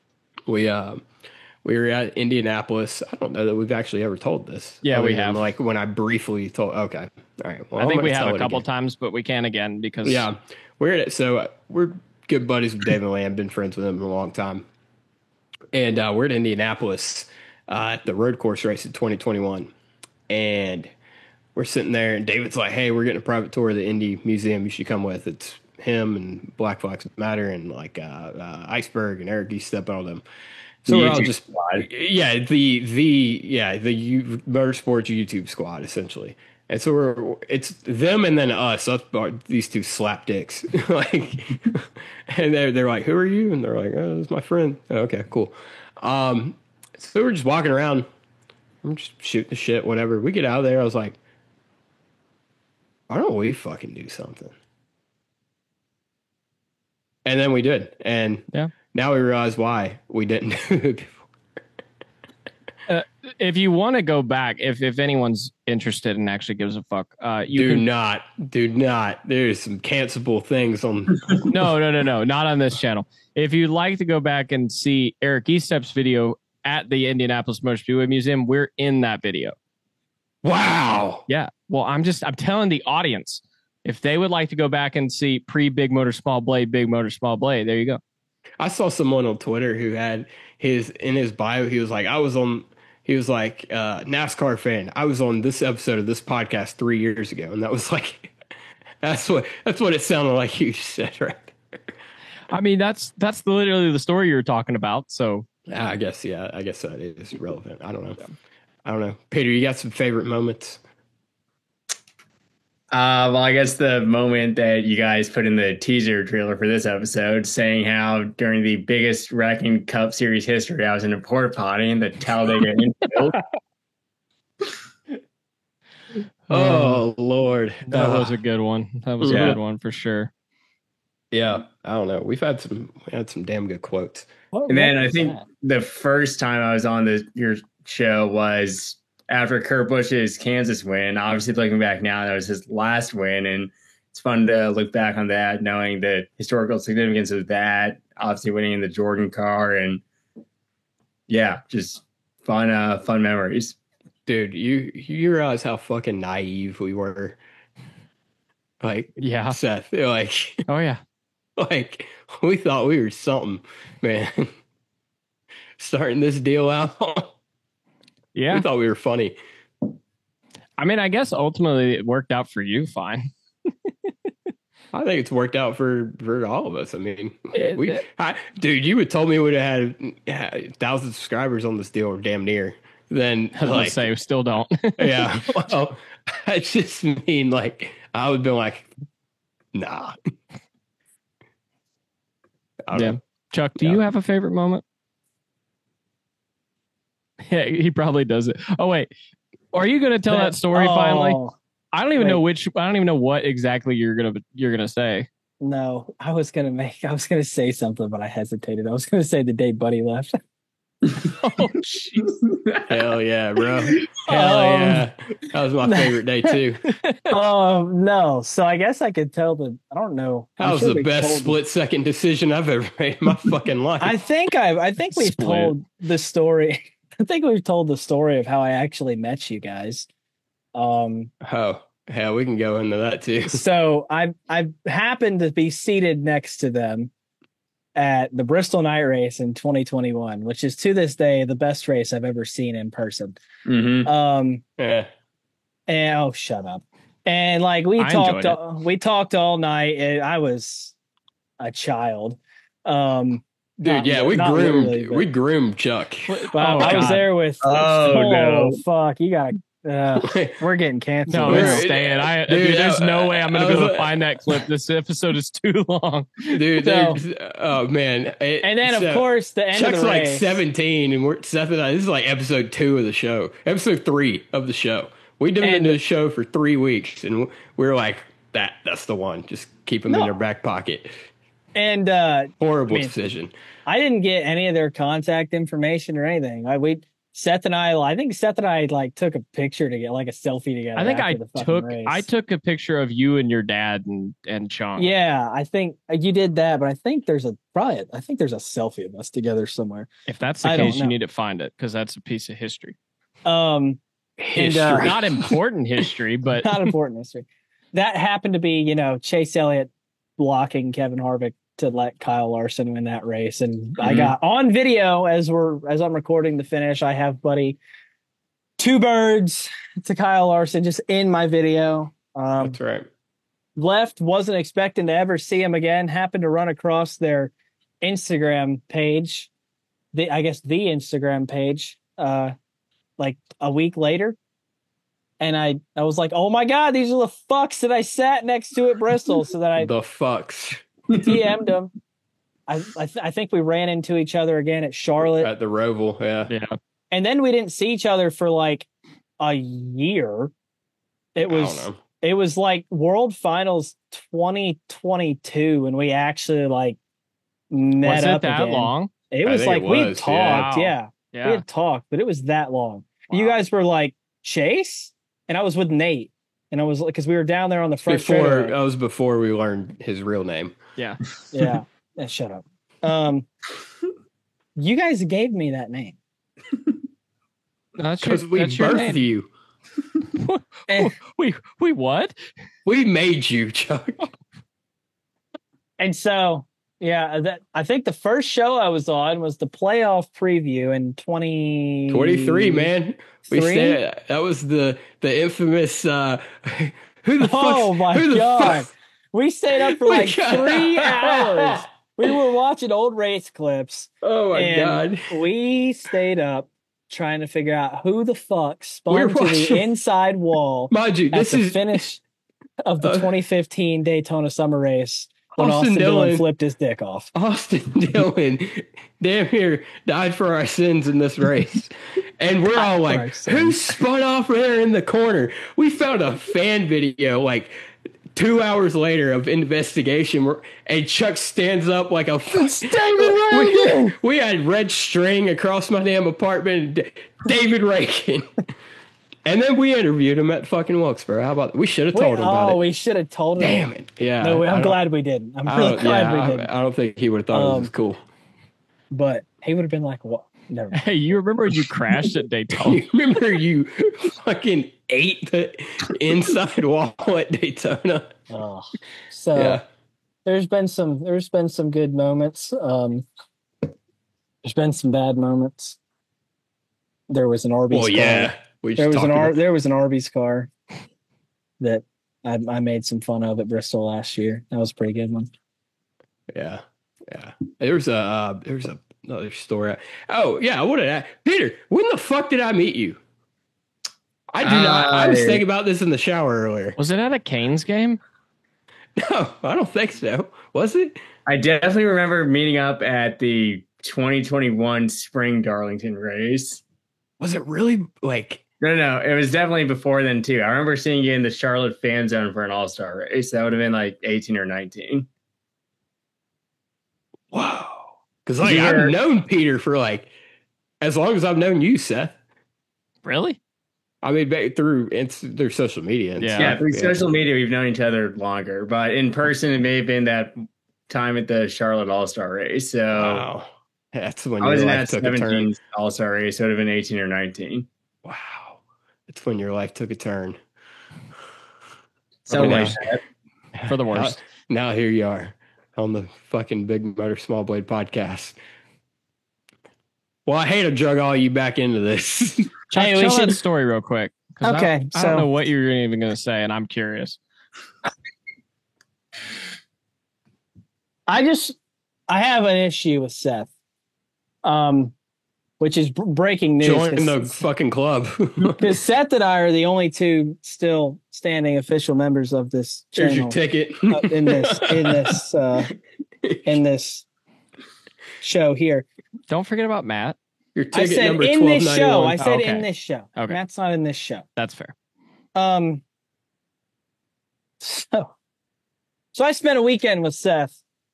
Weekend with Seth in Indianapolis, and he had to deal with me having my halfway broken foot. There is a thing about Seth, and for some reason, I just want to tell people this story. Seth made me out to be the asshole for this. I don't know why. I believe it. So I believe that you were the asshole and that he made you out to be it. So we spent, like I said, a whole week. It's like a passing of the torch. and the biggest issue that the two of us came across was our eating schedules. What the fuck? So, Seth, the only thing he got annoyed with me for the entire fucking trip is that I would want to eat a regularly scheduled meal like a normal person. How have we not had this problem ever, Seth? Like, as many trips as we've been on. Like, it was like a sin that I wanted to have breakfast, lunch, and dinner. He took so much of a fucking issue with this. All right. We're airing this dirty laundry. We'll go ahead. Seth's a fucking weird dude, everybody. He's a weird fucking dude. How would you say that? Like, buddy, you got to let me tell the whole story. Hold on. Okay, it's really good. Go ahead. So, I get off the plane. I wasn't expecting this to be an issue. I get off the plane. Seth was stalking you Like, dude, we figured that out. By the way, I land in Indianapolis and I said, he picks me up from the airport. I said, just landed. He said, so I saw. And I'm like, the fuck you mean, so you saw? Well, you told me what time you were going to be there and how many Allegiants are coming in. He's on the tarmac with a pair of binoculars. I'm getting off the plane. Pants around his ankles. Like, there he is. There he is right there. I see that chucker. He's coming in. That chucker. So I'm fucking hungry. Okay, I haven't eaten since like early morning breakfast. It's like 4:00 in the afternoon. It was like 2:30. Shut up. We're going to Anderson that night for the Little 500, greatest race in the world, by the way. I'm going to plug it. Go. I don't know what other 500 something race happens in the state of Indiana, but go to the Little 500. So I'm like, yo, I'm hungry. He's like, oh yeah, me too. Let's go get food. So we stop at Dairy Queen for lunch. Gross. And I'm like, okay. It was like the only thing we saw. It was like the only fucking thing, dude. It was like, yeah. It was like that or some crack joint down the street. I've been to plenty of places in Indy. Specifically where we were. That was about it. Right. So we get Dairy Queen and I'm like, okay, cool. We had lunch, whatever. And we go to Anderson. We have a great time. Race was fucking awesome. Seth will back me on that. One of the coolest things I've ever seen in my life. We drank a bunch of beer. Not a bunch. We drank beer. A responsible amount of beer. Responsible amount of beer. We drank a fuck ton of beer, dude. We couldn't bring beer into Anderson, so we were limited by how much. We were limited by how much cash we had, basically. Yeah. So then we go to leave. Now, keep in mind, we have to get up at 3:45 and go straight to Indianapolis. I'm aware. So I'm telling everybody else. Okay. All 7 people that are still watching. That's generous. So it's like 1:00 in the morning. And I'm like looking on Google Maps. He's like, what are you doing? It's like midnight. Oh. See, this is what I'm talking about, everybody. No, that is important because we got out of hang on. This is important because we got out of the race earlier than we anticipated. I had hit my limit. We were originally thinking about just driving over there straight away or coming back and getting what we needed and then driving over there straight away. We got out about an hour earlier than we anticipated. I was like, hey, I want to catch a few Z's. Continue. So now where in that plan does it sound like there's time to eat? There's none. There's not. Well, guess what? My fat ass hasn't eaten in 10.5 hours. They didn't have food at the racetrack? I didn't have any cash. So I just drank beer because I was planning on getting food when we left the racetrack. Didn't inform me of this. Like a normal person. All right. Like that would normally want dinner. So this is a long-winded story that I've yet to laugh at. I'll try and speed it up. So we leave the track and I'm like, can we go get dinner? Like, can we go get something to eat? And he's like, oh, why? And I'm like, fuck you mean why? We haven't eaten in 9.5 hours. She's like, why do you need to eat, fat ass? And I'm like, because we haven't eaten in 9.5 hours. This reeks of Daytona. I'm like, you were literally eating when we had this conversation. We'll tell that story here in a minute. I'm like, we haven't eaten in 9.5 fucking hours. I would like to have dinner. And he's like, why do you need dinner? And I'm like, because I eat 3 meals a day like a normal person. He's like, well, I eat 1. And I'm like, that's not my fucking problem. Why can't we eat? So it's like so damn irritable all the time. You should need to eat. Yes. No, it's because people keep telling me shit like we need to get food. So we go get Steak and Shake against Seth's will. We go get Steak and Shake, and it was really good. It was fine. We made it through Sunday because Sunday was Indy Day. You know, that's weird. Monday driving home. Seth is so annoyed by the fact that he expected me to want breakfast because I haven't eaten since 3:00 in the afternoon Sunday at the racetrack. So I'm like starving when we get up Monday. I'm like, dude, can we stop somewhere? I'm starving. He's like, yeah, sure. I get a Subway sandwich, like a 6-inch sandwich. That was my breakfast. That's pretty big. Like 5 hours later, I'm like, I'm huge, hungry. Actually.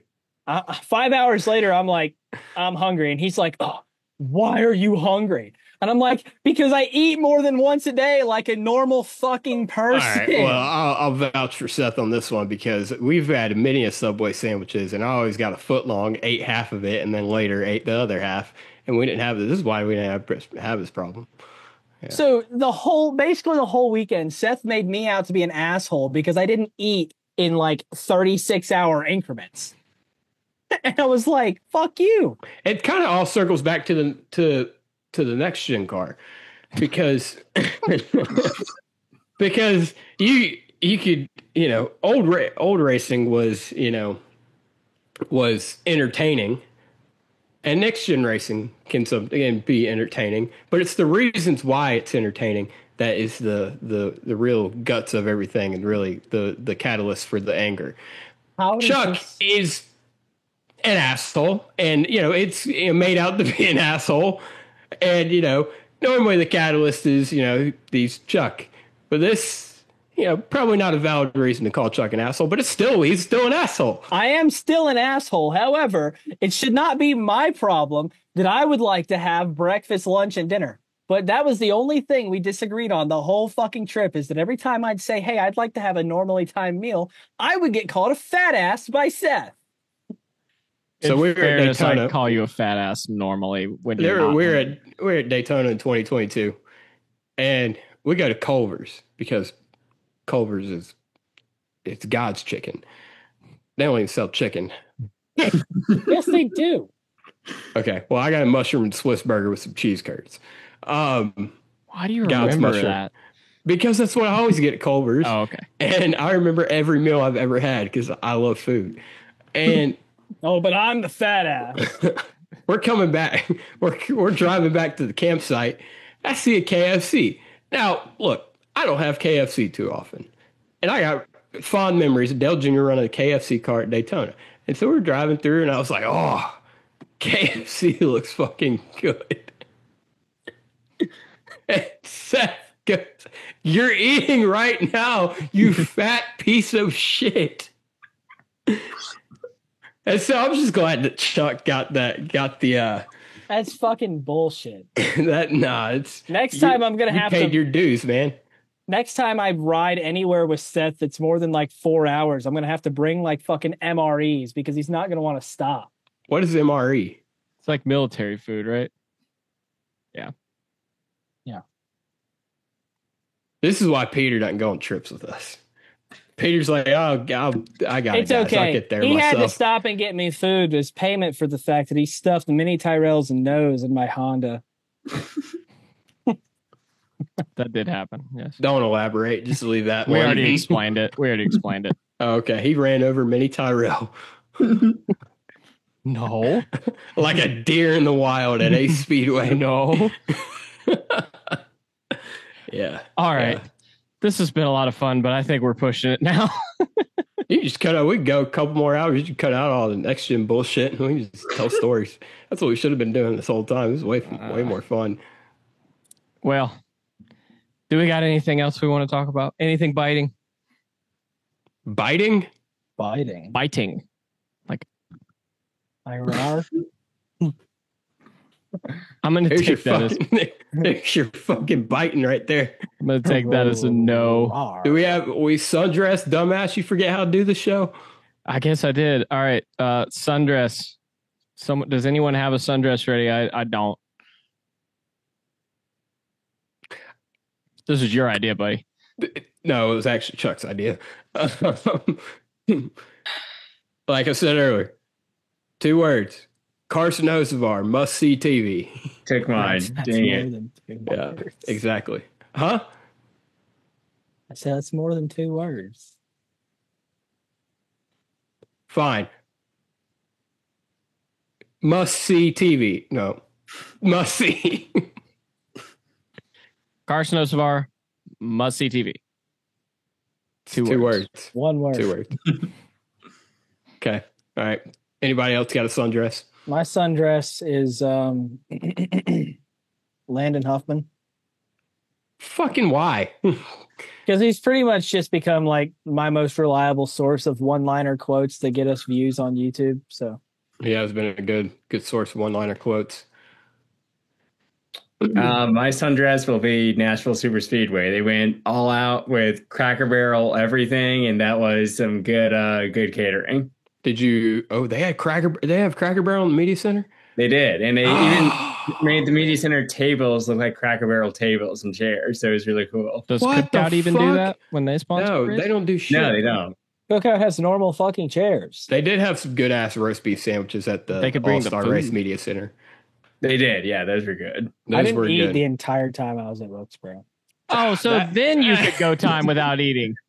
I ate before and after, like a normal human being. My sundress is also Peter, for one, helping me at Wilkesboro, and two, having To sit The through quote- this. it wasn't a very profound. It was a pretty profound quote, but very obvious.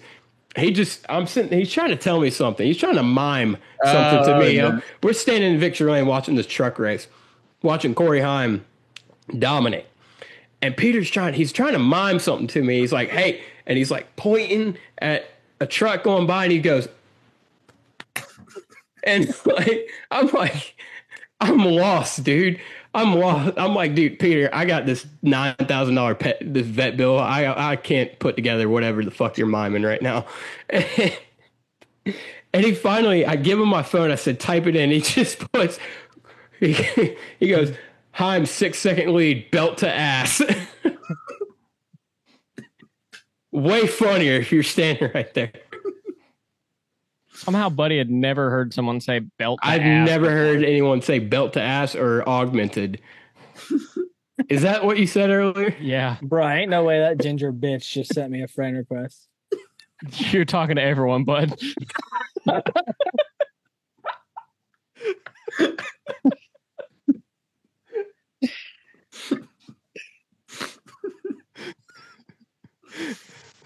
Well, now I know who my dumbass is.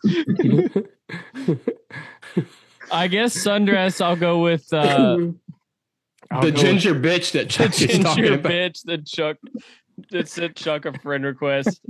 Oh, see- fucking prop her up. Was it Keelan Harvick?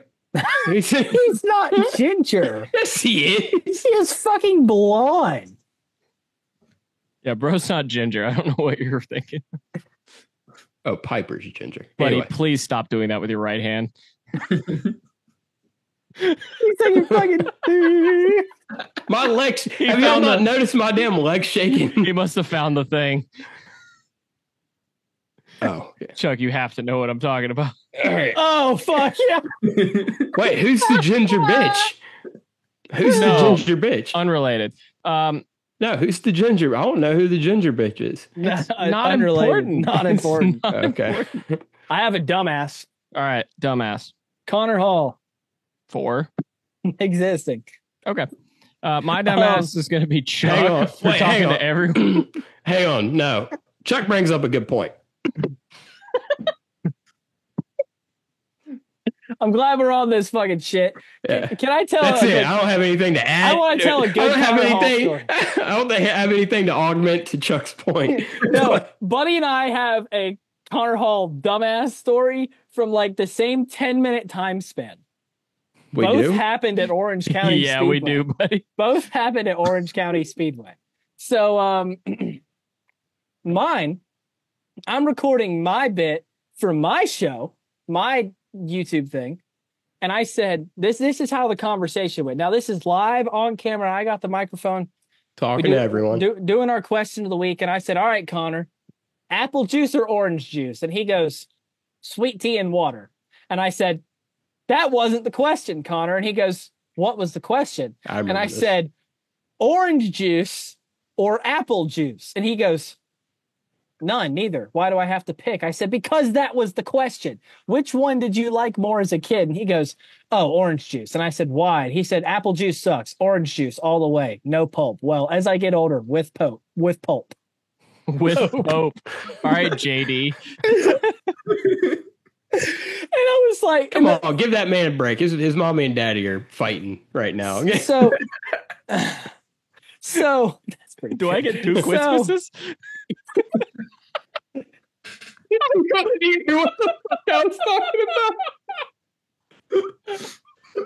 So I realized then that the microphone isn't on. So then I'm like, okay, we got to redo this. And Connor says to my coworker, James Jackson, he goes, now I'm going to answer like I normally answer Chase to piss him off. And I was like, don't do it.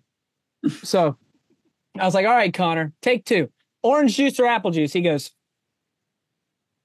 orange juice. And I was like, and I'm in my head, I'm like, this mother. And I said, why, Connor? Why orange juice? He goes, because it's better. And I said, all right, folks, we're going to do a take 3 because Connor Hall is an asshole. So that's my Connor Hall story. That's that's not the Orange County story I thought you were talking about. I thought you were talking about when our mics got switched and your whole front stretch post-race that has report. nothing to do with Connor Hall. Nothing to do with Connor Hall, so I don't know what made you think that. You probably mentioned Connor Hall in that video that nobody heard. I was about to say we don't know. But then you did a segment with Connor Hall at Orange County. And, Jesus Christ! So you want to tell your Connor Hall dumbass story? I don't want to throw the man under the bus. I don't care. I do. Yeah, Chuck, you're getting out of this line of work, but he's still involved. Yeah, I think I'm gonna plead the fifth on that. Connor, you're getting off with a warning. Oh, that's bull. You're getting off with a warning on That's this one. Bull. Connor knows. Connor knows I love him, but I got to keep him honest. I got to pick on him. I got several Connor Hall stories that I He literally told Abby that she has to make me shave the mustache, and I said no. Connor likes Abby more than he likes me. Abby probably likes the mustache. She does. And she has a big forehead. Connor likes Abby more than he likes me. Most people do. Yeah. Except Seth. I don't like either of you. He just said she had a big forehead. He didn't say he didn't like her. Yeah, he just did. I say that other times. Okay. Seth and Abby hate each other. It's a running gag. That's good. I mean, the truth. Hey, Peter, you got a sundress and/or dumbass? Yeah, my sundress was Nashville, and I guess my dumbass is the next gen car for existing. Yeah, that's the best one. I'll give it up for that. Well, hang on. Well, next gen car didn't ask to be born. That's a good point. That's a good point. You blame the I blame the parents. Honestly. I blame the parents. I blame the parents. Elton Sawyer. Elton Sawyer had nothing to do with building the next gen car. The next gen car's mommy and daddy needs to start fighting. Like, that's all I'm saying. You mean like never mind. Yes, exactly. We just made that joke, you idiot. What are you? I know. I was gears returning, talking about apple juice or whatever the fuck. Apple juice and orange juice are fighting. Yeah, I for one like apple juice. I for one don't care. I also like apple juice. Thank you, Peter. Hey, no, you got to tell him Keelan's answer. Oh my God. Keelan had fucking treetop apple juice on the back of his car, and Ryan Millington goes, go ask Keelan and see if he messes up. So I go over there and I'm thinking, Keelan, you better not say orange juice. And I said, all right, Keelan, are you an apple juice guy or an orange juice guy? I didn't want to call him a kid to his face. I was like, are you an apple juice guy or an orange juice guy? He goes, apple juice all the way. And I said, why is that? And he said, without hesitation. He looks at Chuck with this like, you thought you'd get me, motherfucker. He did. He said, without hesitation, he goes, because treetop apple juice is the best apple juice there is. And I was like, hell yeah, brother. I like that answer. Yeah. Kevin's taught him well. Yeah. Get your F1 world champion, Keelan Harvick. That's your fucking damn right. Go ahead and put him in the Cadillac F1 seat next year. Did we all see the end of that pro late model race at fucking Kern? Kevin Harvick's Kern County Raceway that Kevin Harvick and Keelan Harvick were racing in, the Harvick versus Harvick showdown, the race that plays in my living room on repeat all hours of the day. Yes, we saw it. Oh, well, Kevin should have won that race. And I'm aware. Dude, I literally text Buddy when they all wrecked and Keelan ended up with a lead. I said, man, I guess this whole closer thing's genetic, huh? No, I said when Keelan was ahead of Kevin and Kevin was running him down, I said, Kevin, if this little motherfucker doesn't get out of your way, you need to go beat up his dad after his race.